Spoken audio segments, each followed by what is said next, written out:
ሲጠጋ ሰባራኒነቴ አልጋናም አለኝ ተደፍቶ አንገቴ እኔስ መጣሁ እንጂ ደፍሬ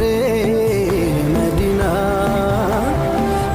መች ገባኝ ነበር ይህ ክብር ይህ ዝና ተጠራሁ ልቤ ተነሳ ደርሶልኝ አላህ ቀጠሮ እግሬ ቢያንስብኝ ለጉዞ ክንፋሻኝ ለመሄድ በሮ ኑር አምባው መሃል ደርሼ ከእጄ እንዲሽር ህመሜ